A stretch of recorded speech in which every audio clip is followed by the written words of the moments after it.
Good morning বন্ধুরা, দেখো কত রোদ উঠে গেছে। চলে এসেছি কিচেনে। রাতের বাসন ছিল, সেগুলো মেজে নিয়েছি ঘর ধর ঝাড় দিয়ে। বিছানাটা গুছিয়ে ব্রাশ ট্রাশ করে চলে এসেছি কিচেনে চা করতে। চাটা আজকে আমি অন্যরকমভাবে করেছি, এই ভিডিওটা আমি আগেই দিয়ে দিয়েছি, দেখে নিও। চাটা করে দুজনে মিলে আমরা একসাথে চা খেলাম।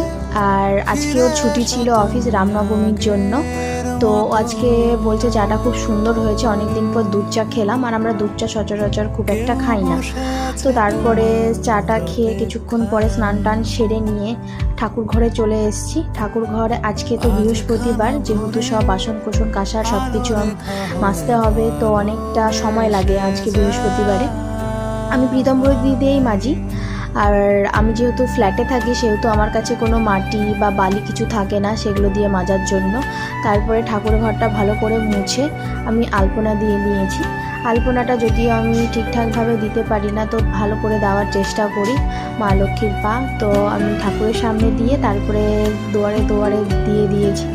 বৃহস্পতিবারে আজকে আঙুর ভোগ ছিল, আঙুর ভোগ দিয়ে আমি আজকে ঠাকুরকে সেবা দিয়েছি। পুজো টুজো দিয়ে আমি সুজি করেছিলাম, সুজিটা রেখে দিয়েছিলাম ওদেরকে দিয়ে। তারপরে আমি পুজো টুজো দিয়ে সুজিটা খেলাম। সুজিটা খাওয়া দাওয়ার পর দুপুরে রান্নার জন্য চলে এসে দুপুরে রান্না করব আজকে ভাত আর আলু ঝিঙে দিয়ে তরকারি, পেঁপে ভাজা, আর এই ডালের বড়িগুলো সেই ঝিঙের ঝোলের মধ্যে দেব।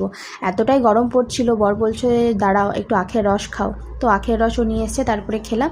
আর করব এই শাক ভাজা। Thank you.